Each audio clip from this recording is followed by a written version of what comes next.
ರಕ್ಷಾರಾಮಯ್ಯ ಸುಧಾಕರ್ ಕಾಂಗ್ರೆಸ್ ಅಲ್ಲಿ ಗೆಲ್ತಾ ಇದ್ರು ಬಿಜೆಪಿ ಗೆಲ್ಲಲ್ಲ. ಮೈತ್ರಿ ರಕ್ಷಾರಾಮಯ್ಯ ಮೈನಸ್ ಆಗಲ್ಲ, ಪ್ಲಸ್ ಆಗುತ್ತೆ. ಮೊದಲು ಮೂಲ ಕಾಂಗ್ರೆಸ್ ಇದ್ದಾಗ ಕೆಲಸ ಮಾಡಿರೋದು, ಬಿಜೆಪಿ ಮೇಲೆ ಯಾವುದೇ ತರ ಕೆಲಸ ಮಾಡಿಲ್ಲ, ಅಭಿವೃದ್ಧಿ ಮಾಡಿಲ್ಲ, ಸಾಮಾನ್ಯ ಜನಕ್ಕೆ ಕೈ ಸಿಕ್ಕಿಲ್ಲ. ಸುಧಾಕರ್ ಒಳ್ಳೆ ಮನುಷ್ಯ, ಕೆಲಸಗಳು ಮಾಡಿದ್ದಾರೆ. ಹಿಂದೆ ಹಿಂಬಾಲಕರು ಬೆಳೆಸಿದ್ರಲ್ಲ, ಅವ್ರದಿಂದ ಪಾಪ ಅದನ್ನ ತೊಂದರೆ ಆಯ್ತು. ಮೋದಿ ಮಾಡಿರೋ ಅನ್ನ ಯಾರಿಗೂ ಗೊತ್ತಿಲ್ಲ. ರೈತರು ಇವತ್ತಿನಿಂದ ಎಷ್ಟು ಮಾಡ್ಬೇಕಾದ್ರೆ ಅವತ್ತು ನೋಟ್ ಬ್ಯಾನ್ ಅಂದ್ರೆ ನೋಟ್ ಬ್ಯಾನ್ ಯಾರಿಗೂ ಏನು ಹೆಲ್ಪ್ ಆಗಿಲ್ಲ. ಇವತ್ತು ಹೇಳ್ಬೇಕಂದ್ರೆ ಬಡವರು ಬಗ್ರು ಇರ್ಬೇಕಾದ್ರೆ ಕಾಂಗ್ರೆಸ್ ಪಾರ್ಟಿ ಇರ್ಬೇಕು. ನಿಷ್ಠಾವಂತ ದುಡಿಯೋ ವ್ಯಕ್ತಿಗಳು ಕಾಂಗ್ರೆಸ್ಗೆ ವೋಟ್ ಹಾಕುವ. ನಮಸ್ತೆ ಸರ್, ನಿಮ್ಮ ಪ್ರಕಾರ ಈ ನಿಮ್ಮ ಚಿಕ್ಕಬಳ್ಳಾಪುರದ MP ಯಾರಾಗಬೇಕು? ರಕ್ಷಾರಾಮಯ್ಯ. ರಕ್ಷಾರಾಮಯ್ಯ ಯಾಕೆ? ಕಾಂಗ್ರೆಸ್ ಪಕ್ಷ ಅಂದ್ರೆ ರಕ್ಷಾರಾಮಯ್ಯ.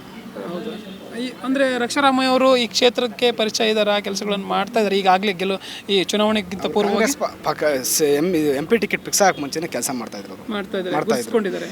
ಸಾಮಾನ್ಯ ಜನ ಹಾಸ್ಪಿಟ್ಲಿಗೆ ಹೋದ್ರೆ ಅವ್ರು ಅಲ್ಲಿ ಕೇರ್ ತಗೊಂತಾರೆ. ಹಾಸ್ಪಿಟಲ್ಲೇ ಅರ್ಥ ಆಯ್ತಾ, ಹಾಸ್ಪಿಟಲ್ ಬಿಲ್ ಡಿಸ್ಕೌಂಟ್ ಮಾಡೋದು ಆಗ್ಬೋದು, ಯಾವುದೇ ಥರ ಆಗ್ಬೋದು, ರೆಸ್ಪಾನ್ಸ್ ಕೊಡ್ತಾರೆ, ಚೆನ್ನಾಗಿ ಕೊಡ್ತಾರೆ.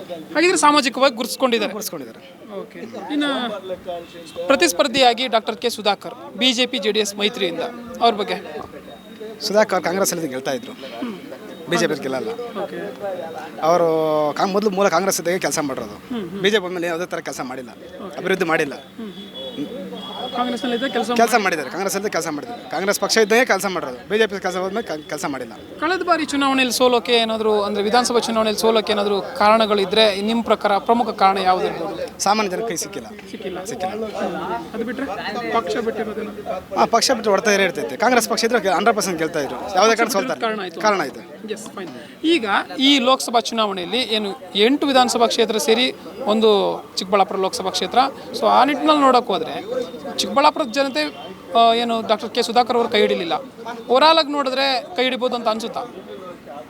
ಸುಧಾಕರ್ ಬಿಜೆಪಿ ಸೇರಿದ ಮೇಲೆ ಸುಚರಾಗಿದ್ರಲ್ಲ, ಕೊರೋನಾ ಟೈಮಲ್ಲಿ ಜಾಸ್ತಿ ಹಗರಣ ಇದೆ ಅಂತ ಹೇಳ್ತಾರೆ. ಅದು ಇದು ಗೊತ್ತಿಲ್ಲ, ಹಗರಣ ಇದೆ ಅಂತ ಹೇಳ್ತಿದ್ದಾರೆ. ಆ ಅಲಿಗೇಷನ್ ಮೇಲೆ ಏನಾಗುತ್ತೋ ಗೊತ್ತಿಲ್ಲ. ಅದೇ ಮೈನಸ್ ಆಗುತ್ತಾ? ಮೈನಸ್ ಆಗಬಹುದು, ಅದೇ ಆಗ್ಬೋದು, ಮೈನಸ್ ಆಗ್ಬೋದು. Okay, fine. ಏನು ಈಗ BJP JDS ಮೈತ್ರಿ ಆಗಿದೆ, ರಕ್ಷಾರಾಮಯ್ಯರಿಗೆ ಎಷ್ಟು ಮಟ್ಟಿಗೆ ಹಿನ್ನಡೆ ಆಗ್ಬೋದು ಈ ಒಂದು ಮೈತ್ರಿ? ರಕ್ಷಾರಾಮಯ್ಯ ಮೈನಸ್ ಆಗಲ್ಲ, ಪ್ಲಸ್ ಆಗುತ್ತೆ. 60% ಪ್ಲಸ್ ಆಗುತ್ತೆ.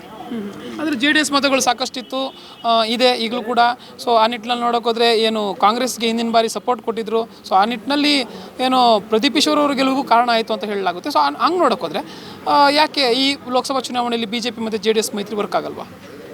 ಚಿಕ್ಕಬಳ್ಳಾಪುರ ಕ್ಷೇತ್ರದಲ್ಲಿ ಆಗೋದಿಲ್ಲ, ಬೇರೆ ಕಡೆ ಆಗ್ಬೋದೇನೋ, ಚಿಕ್ಕಬಳ್ಳಾಪುರ ಕ್ಷೇತ್ರದಲ್ಲಿ ಆಗೋದಿಲ್ಲ. ಓಕೆ, ಏನು ಬೇಸ್ಲಿ ಸ್ಟ್ರಾಂಗ್ ಬೇಸ್ ಕಾಂಗ್ರೆಸ್ ಮತಗಳಿದೆ ಅಂತನಾ, ಅಥವಾ ಏನು ರಕ್ಷಾರಾಮಯ್ಯ ಅಭ್ಯರ್ಥಿ ಅಂತನಾ? ಒಂದು ಕಾಂಗ್ರೆಸ್ ವೋಟರ್ಸ್ ಇದೆ, ಎರಡನೇದು ರಕ್ಷಾರಾಮನ್ ಬೇಸು. ಸರಿ, ಈಗ ಚಿಕ್ಕಬಳ್ಳಾಪುರದ MLA ಪ್ರದೀಪ್ ಈಶ್ವರ್ ಅವರು ನಿಮ್ಮ ಚಿಕ್ಕಬಳ್ಳಾಪುರಕ್ಕೆ ಕೆಲಸಗಳನ್ನು ಮಾಡ್ತಾ ಇದ್ದಾರೆ, ಹೇಗೆ? ಸಾಮಾನ್ಯ ಜನ ಕೆಲಸ ಮಾಡ್ಕೊತಾ ಇದ್ದಾರೆ, ಕೆಲಸ ಮಾಡಿಸ್ತಾನೆ ಇದ್ದಾರೆ. ಎರಡನೇದೇನೆಂದರೆ ಅವ್ರಿಗಿನ್ನ ಅನುಭವ ಕಡಿಮೆ, ಕೆಲಸ ಮಾಡ್ತಾರೆ. ಇನ್ನು ಮುಂದಿನ ದಿನಗಳಲ್ಲಿ ಕೆಲಸ ಚೆನ್ನಾಗಿ ಮಾಡ್ತಾರೆ. ಇನ್ನು BN ಬಚ್ಚೇಗೌಡರು ಸಂಸದರು, ಕಳೆದ ಬಾರಿ BJPಯಿಂದ ಎಲೆಕ್ಟ್ ಆದಂಥವರು. ಸೊ ಅವರು ಕೆಲಸಗಳನ್ನು ಮಾಡೋ ಬಗ್ಗೆ ನಮ್ಗೆ ಗೊತ್ತಿಲ್ಲ. ಏನು ಮಾಡಿಸಿಲ್ವಾ? ಕೆಲಸ ಮಾಡಿದ್ರೆ ಗೊತ್ತಿಲ್ಲ, ಅದ್ರ ಬಗ್ಗೆ ಮಾಹಿತಿ ನನಗಿಲ್ಲ. Okay, fine. ಈಗ ಏನು BJP JDS ಮೈತ್ರಿ ಒಂದೆಡೆ ಆದರೆ ಕಾಂಗ್ರೆಸ್ನ ಗ್ಯಾರಂಟಿಗಳೇ ಒಂದು ಕಡೆ ಶಕ್ತಿ. ಎರಡರಲ್ಲಿ ಯಾವುದು ಪ್ರಮುಖವಾಗಿ ಪಾತ್ರ ನಿರ್ವಹಿಸುತ್ತೆ ಅನಿಸುತ್ತೆ? ಕಾಂಗ್ರೆಸ್ ಗ್ಯಾರಂಟಿ ಬಗ್ಗೆ ಏನು ಹೇಳ್ತೀರಾ? ಸಣ್ಣ ಪುಟ್ಟ ಜನಕ್ಕೆ ಗ್ಯಾರಂಟಿನ ಮುಖ್ಯ. ಈ ರಿಚಿರೋರಿಗೆ ಏನು ಅವಶ್ಯಕತೆ ಇಲ್ಲ, ಕಾಂಗ್ರೆಸ್ ಪಕ್ಷನೇ ಅವಶ್ಯಕತೆ ಇಲ್ಲ ರಿಚಿರೋರಿಗೆ. ಒಂದು ಎರಡನೇದು ಸಣ್ಣ ಪುಟ್ಟ ಜನಕ್ಕೆ ಗ್ಯಾರಂಟಿಲೇ ಆಧಾರ. ಒಂದು ಮನೆಗೆ ಜೀವನಕ್ಕೆ ನಡೆಯೋಕ್ಕೆ ಕಷ್ಟ ಆಗುತ್ತೆ. 2,000 ಬಂದರೆ ಒಂದು ತಿಂಗಳು ಜೀವನ ಮುಂದಕ್ಕೆ ಹೋಗುತ್ತೆ. ಅಂಥ ಫ್ಯಾಮಿಲಿ ಎಷ್ಟೋ ಜನ ಇದೆ.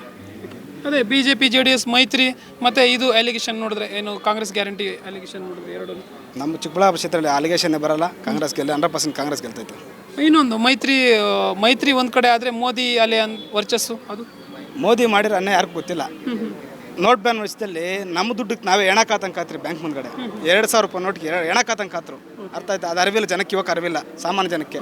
ರೈತರು ಇವತ್ತಿನಿಂದ ಎಷ್ಟು ಮಾಡ್ಬೇಕಾದ್ರೆ ಅವತ್ತು ನೋಟ್ ಬ್ಯಾನ್ ಅಂದ್ರೆ ನೋಟ್ ಬ್ಯಾನ್ ಯಾರಿಗೂ ಏನು ಹೆಲ್ಪ್ ಆಗಿಲ್ಲ. ದೊಡ್ಡ ಇವ್ರಿಗೆ ಒಳ್ಳೇದಾಗಿತ್ತು. ನಮ್ಮ ರೈತರು ಸಾಮಾನ್ಯ ಜನಕ್ಕೆ ಏನು ಹೆಲ್ಪ್ ಆಗಿಲ್ಲ. ನಮ್ದು ಅವತ್ತಿನಿಂದಲೇ 100 ಟನ್ ದ್ರಾಕ್ಷಿ ಇತ್ತು, 32 ರೂಪಾಯಿ ರೇಟ್ ಕೊಟ್ಟಿದ್ರಿ. ಅರ್ಥ ಆಯ್ತಾ?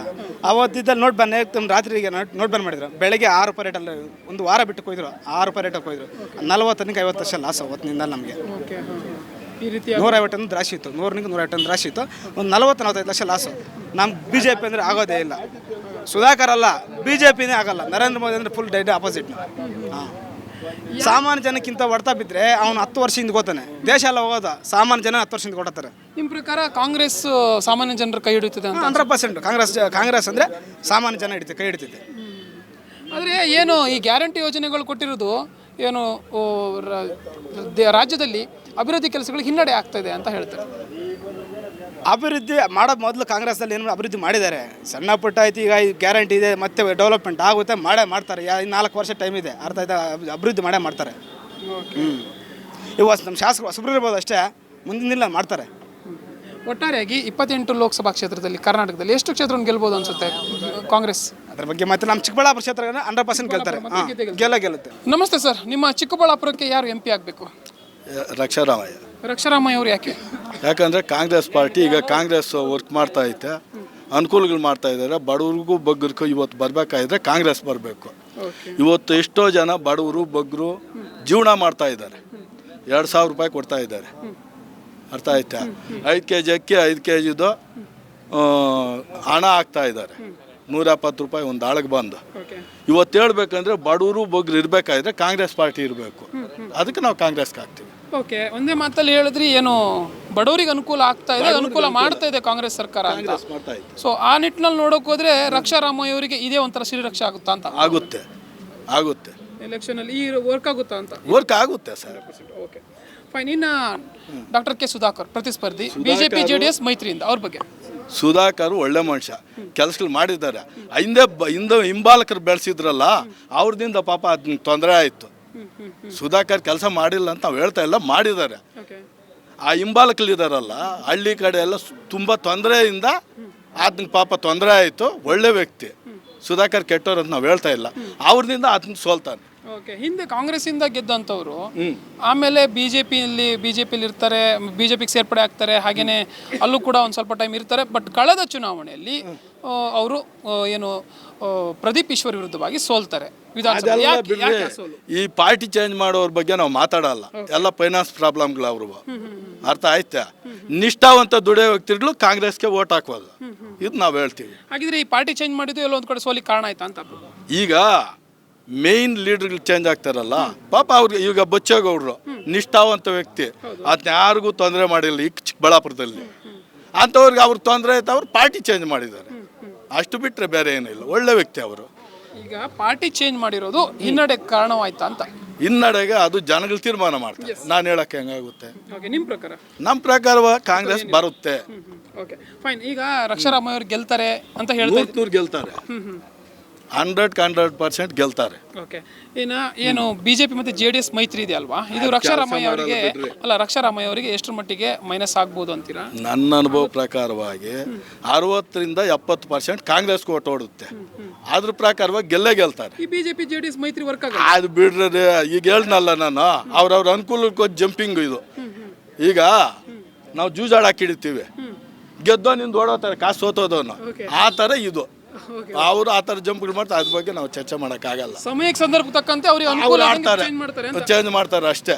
ಓಕೆ, ಸೊ ಅಲ್ಲಿಗೆ ಈ ಮೈತ್ರಿ ಕೂಡ ವರ್ಕ್ ಆಗಲ್ಲ. ಫೈನಲಿ ಇನ್ನು ಏನು ನರೇಂದ್ರ ಮೋದಿ ಅವರ ವರ್ಚಸ್ಸು ಅಥವಾ ನರೇಂದ್ರ ಮೋದಿ ಅವರು ಏನು ಮಾಡಿದ್ದಾರೆ ಸರ್, ನೀವೇ ಹೇಳಿ, ಏನು ಮಾಡಿದ್ದಾರೆ?